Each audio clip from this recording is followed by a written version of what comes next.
बेटा आज हम पढ़ रहे हैं रीडर चैप्टर। आपकी जो बुक है उसका जो रीडर चैप्टर है पार्ट 16 बूढ़ी काकी, इसके बारे में आज हम पढ़ेंगे। तो बेटा सबसे पहले चैप्टर पढ़ने से हम क्या देखेंगे, इसके शब्दार्थ पढ़ेंगे। एक बार हम इसके शब्दार्थ रीड कर लेते हैं। प्रतिकूल, प्रतिकूल का अर्थ होता है विरुद्ध। तरुण, तरुण का अर्थ होता है युवा। सब्जबाग, सब्जबाग यानी झूठे सपने, जो हम झूठे सपने देखते हैं उसे हम बोलते हैं सब्जबाग। आगे है आपका बेटा तृष्णा, तृष्णा यानी प्यास। आश्वासन, आश्वासन किसी को भी तसल्ली देना क्या कहलाता है, आश्वासन कहलाता है। आगे है आपका अंतर्नाद, अंतर्नाद मतलब दुख भरी चीख। अंतर मतलब अंदर का, नाद यानी रोना, अंदर से जो निकलती है दुख भरी चीख, उसे हम बोलते हैं अंतर्नाद। आगे है आपका अनुराग, अनुराग यानी होता है प्रेम। रक्षागार, रक्षागार का मतलब होता है सुरक्षित स्थान।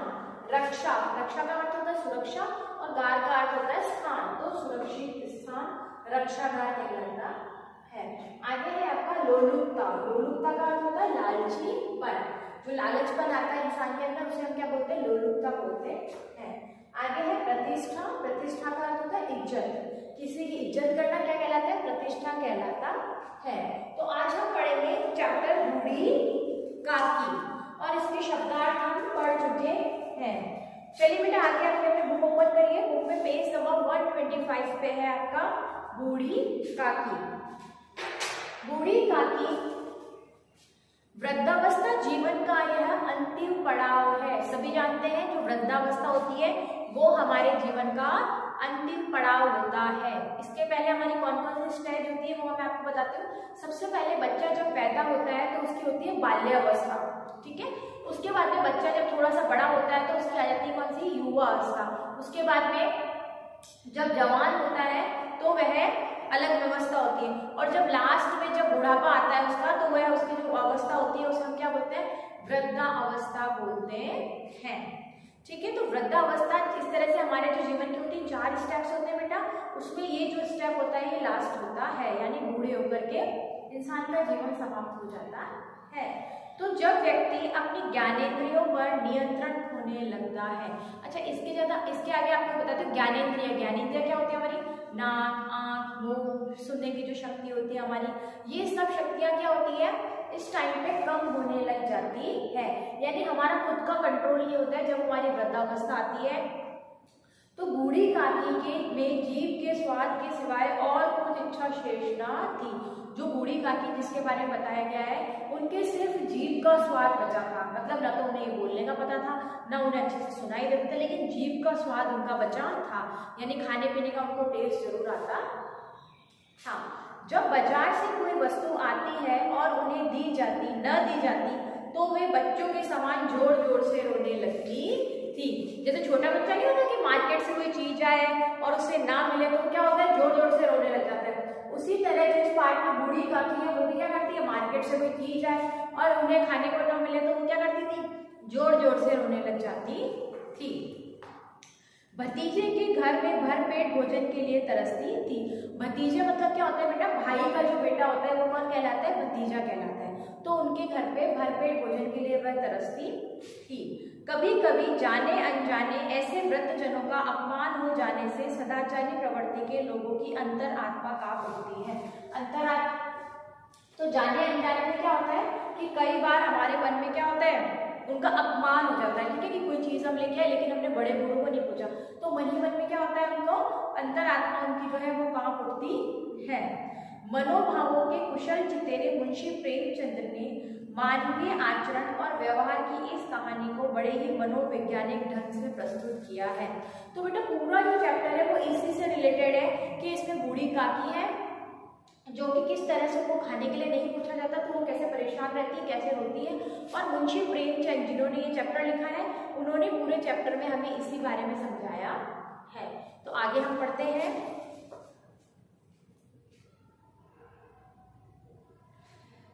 उनके पतिदेव को स्वर्ग सिधारे बहुत वक्त बीत चुका था। अब देखिए जो बूढ़ी काकी है उनके पति को बहुत समय हो गया था, कहाँ पे, स्वर्ग सिधारे हुए।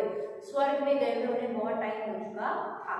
बेटे तरुण को होकर चल बसे थे। उनका बेटा था बूढ़ी काकी का, जिसका नाम है तरुण। वे जैसे ही गया पैदा हुआ वैसे ही उनके पिताजी जो है वो चल बसे थे। अब एक भतीजे के सिवा और कोई ना था। उनके सिर्फ एक भतीजा था, उनके परिवार में सिर्फ एक भतीजा था, भाई का बेटा बचा था, इसके अलावा कोई भी नहीं बचा था। उसी भतीजे के नाम उन्होंने सारी संपत्ति लिखवा दी थी। जितनी भी सारी संपत्ति थी वो सारी किसके नाम लिखवा दी थी? भतीजे के नाम लिखवा दी थी। भतीजे ने सारी संपत्ति लिखवाते समय खूब लंबे चौड़े वादे किए थे, किंतु वे सब वादे केवल कूली डिपो के दलालों के दिखाए हुए सब्जबाग थे। सब्जबाग का मतलब हमने पढ़ा था झूठे सपने थे। आपने देखा होगा किसी को कोई चीज की जरूरत होती है तो वो हमसे क्या करता है, बहुत मीठा मीठा बोलता है, बहुत सारे बातें करता है, लेकिन जब वो चीज उसको मिल जाती है तो उसके बाद वो क्या करता है, वो सारे सपने हमें दिखा करके भूल जाता है। वे सब वादे क्या होते हैं उसके, बेकार हो जाते हैं। उसी तरह से बूढ़ी काकी के भतीजे ने क्या किया, सारी जमीन सारी जायदाद सब कुछ अपने नाम लिखवा ली और बाद में ये सारी चीजें वह भूल गया और सब जबान झूठे सपने की तरह यह साबित हुआ। यद्यपि उस संपत्ति की वार्षिक आय 150 रुपए से कम ना थी। ठीक है, जो उसकी संपत्ति थी उसकी ईयरली इनकम कितनी थी बेटा, 150 रुपए से कम ना थी। यद्यपि बूढ़ी काकी को पेट भर भोजन की कठिनाई में भी इससे मिलता था, बल्कि उनके साथ इतनी इनकम थी उनकी, लेकिन उसके बाद भी उनको पेट भर भोजन भी नहीं मिलता था, खाना भी प्रॉपर नहीं मिलता था। इसमें इनके भतीजे पंडित बुद्धिराम का अपराध था अथवा उनकी अर्धांगिनी श्रीमती रूपा का इसका निर्णय करना सहज नहीं। अब आपको आगे चैप्टर पढ़ोगे तो आपको पता चलेगा कि इसका जो है उनके भतीजे की गलती थी या फिर भतीजे की जो वाइफ है उसकी गलती थी। तो इसका निर्णय करना बहुत ही कठिन सहज काम नहीं है, बहुत ही मुश्किल काम है। आगे हम चैप्टर पढ़ेंगे तो उसमें पता चलेगा कि आखिर समस्या क्या थी। बुद्धिराम कभी कभी विचारते कि इसी संपत्ति के कारण वे इस समय भले मानुष बने बैठे हैं।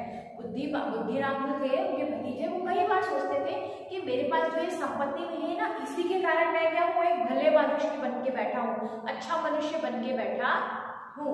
यदि मौखिक आश्वासन और सूखी सहानुभूति से स्थिति में सुधार हो सकता है तो उन्हें कदाचित कोई आपत्ति ना थी, परंतु विशेष व्यय का भय उनकी सुचेष्टा को दबाए रखता था। उनको लगता था कि अगर सिर्फ मैं क्या करूं, प्यार से उनको बोल दूं और सिर्फ सूखी सहानुभूति मतलब न तो खाना दूं बूढ़ी काकी को, और अगर ऐसे काम चल जाए तो बहुत अच्छी बात है, लेकिन जब वो सोचता था कि इनको तो खाना भी देना पड़ेगा तो उससे उसका क्या हो जाता था, सुचेष्टा को दबाए रखता था।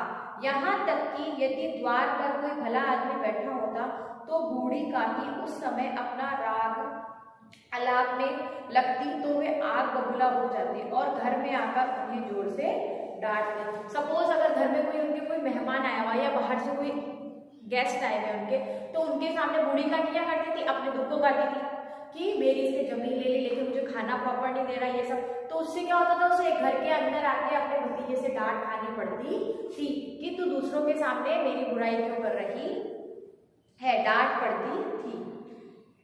लड़कों को बुढ़ों से स्वाभाविक विद्वेष होता ही है और फिर जब माता पिता का यह रंग देखते तो वे बूढ़ी काकी को और सताया करते थे।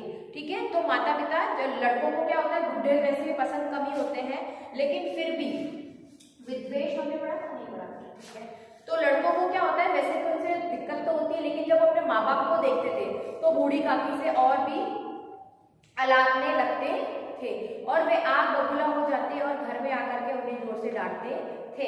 फिर वे माता पिता का यह रंग देखते तो वे बूढ़ी काकी को और ज्यादा सताया करते थे।